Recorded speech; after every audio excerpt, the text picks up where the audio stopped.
मैं बृहस्पति सिंह विशाल, सहायक प्राध्यापक हिंदी, चंद्रपाल डरसेना शासकीय महाविद्यालय पिथौरा, छत्तीसगढ़। आज का हमारा विषय है अर्ध सरकारी पत्र।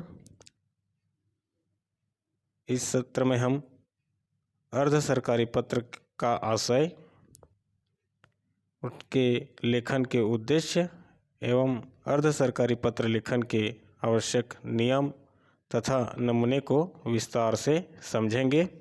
आइए सर्वप्रथम अर्ध सरकारी पत्र का आशय समझें। जब एक सरकारी अधिकारी द्वारा किसी दूसरे सरकारी अधिकारी को तत्काल उत्तर प्राप्त करने अथवा गोपनीयता की दृष्टि से सरकारी कार्य से संबंधित पत्र व्यक्तिगत शैली में लिखा जाता है तो उसे अर्ध सरकारी पत्र कहते हैं। इस पत्र का स्वरूप व्यक्तिगत पत्र के समान ही होता है। यह पत्र उत्तम पुरुष तथा मध्यम पुरुष अर्थात मैं तथा आप की शैली में लिखा जाता है, किंतु उद्देश्य सदैव सरकारी ही होता है। सामान्यतः अपने से उच्च अधिकारी को अर्ध सरकारी पत्र नहीं भेजा जाता, वरन अपने समान स्तर के अधिकारी को अर्ध सरकारी पत्र भेजा जाता है। जब किसी सरकारी कार्यालय से लगातार पत्र व्यवहार करने पर भी उत्तर प्राप्त नहीं होता तो प्रेषक अधिकारी अपने निजी संबंधों का प्रयोग कर संबंधित अधिकारी का ध्यान उसे विषय की ओर आकृष्ट करता है तथा तुरंत कार्यवाही करने का निवेदन तथा आग्रह करता है। किसी सरकारी कार्य के लिए परामर्श लेने हेतु भी अर्ध सरकारी पत्र का प्रयोग किया जाता है। सामान्यतः अर्ध सरकारी पत्र निम्नलिखित स्थितियों में लिखा जाता है। पहला,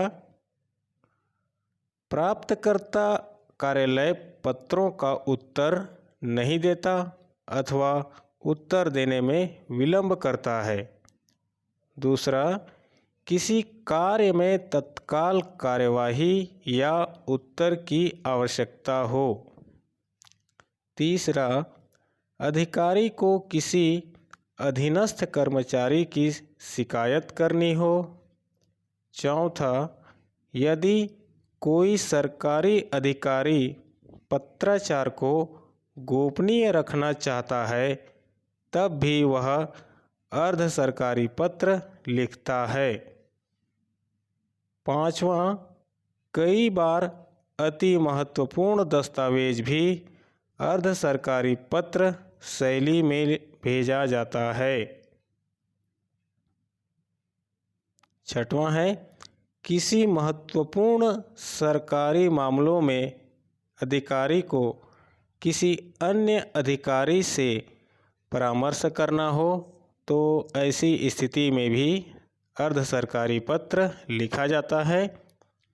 सातवां है, किसी अति महत्वपूर्ण अधिकारी या व्यक्ति के आगमन की व्यवस्था करनी हो, उनके आगमन की सुरक्षा के कारण आदि को भी गोपनीय रखना हो तब भी अर्ध सरकारी पत्र लिखा जाता है।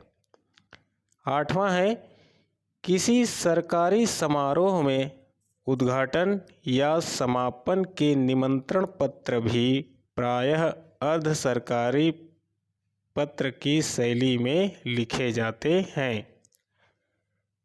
आइए अब हम अर्ध सरकारी पत्र लेखन के नियमों को समझें। पहला है, अर्ध सरकारी पत्र सरकारी अधिकारियों को व्यक्तिगत नाम से लिखे जाते हैं। दूसरा, अर्ध सरकारी पत्र लेखन में औपचारिकता का पालन नहीं किया जाता। तीसरा नियम है, अर्ध सरकारी पत्रों में प्राप्तकर्ता अधिकारी को व्यक्तिगत तथा मैत्रीपूर्ण संबोधन से संबोधित किया जाता है, जैसे प्रिय भाई राजकुमार जी या आदरणीय मिश्रा जी इत्यादि। चौथा नियम है, पत्र समाप्ति पर नीचे दाएं और आपका विश्वास पात्र सम्मान सहित तथा शुभकामनाओं सहित लिखकर हस्ताक्षर किए जाते हैं। पांचवा नियम है, अर्ध सरकारी पत्र में हस्ताक्षर के बाद पद की मोहर लगाना अनिवार्य नहीं है।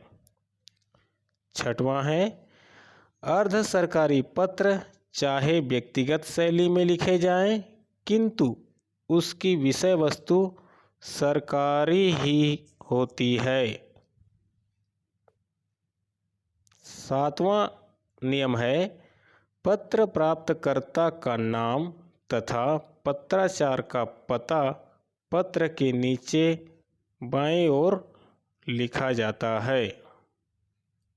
आठवां है, अर्ध सरकारी पत्र उत्तम पुरुष तथा एक वचन में लिखे जाते हैं। आइए अब हम अर्ध सरकारी पत्र का उदाहरण या नमूना देखें। हिंदी विभाग वनस्थली विद्यापीठ डीम्ड विश्वविद्यालय वनस्थली राजस्थान का यह एक अर्ध सरकारी पत्र का नमूना है। अर्ध सरकारी पत्र संख्या 5267 जो कि दिनांक 5/4/2005 को जारी किया गया है, जिसके प्रेषक हैं प्रोफेसर सुशीला रानी गर्ग, जो कि अध्यक्ष हैं हिंदी विभाग के। विषय है आधुनिक हिंदी कविता में राजनीति। आदरणीय नामवर जी, मुझे यह सूचित करते हुए अत्यंत हर्ष हो रहा है कि हिंदी विभाग द्वारा उक्त विषय पर दिनांक 5 जुलाई से 7 जुलाई तक संगोष्ठी का आयोजन किया जा रहा है। संगोष्ठी के विस्तृत कार्यक्रम की प्रति प्रस्तुत पत्र के साथ सम्मेलन की जानकारी भेजी जा रही है। निवेदन है कि आप 5 जुलाई को प्रातः 10 बजे इस संगोष्ठी के कार्यक्रम में पधारकर उद्घाटन में मुख्य अतिथि के रूप में संगोष्ठी का शुभारंभ करें। सेवा में प्रोफेसर नामवर सिंह, नई दिल्ली। प्रेषक का नाम है सम्मान सहित उनका हस्ताक्षर रहेगा। उनका पद नाम प्रोफेसर सुशीला रानी गर्ग। संलग्न रहेंगे संगोष्ठी कार्यक्रम के जो प्रतिनिधि हैं, उनका नाम रहेगा। इस प्रकार अर्ध सरकारी पत्र लिखा जाता है और आशा करता हूँ कि आपको आज का यह विषय अच्छा लगा होगा। मिलते हैं एक नए वीडियो में एक नए विषय के साथ। तब तक के लिए जय हिंद, धन्यवाद।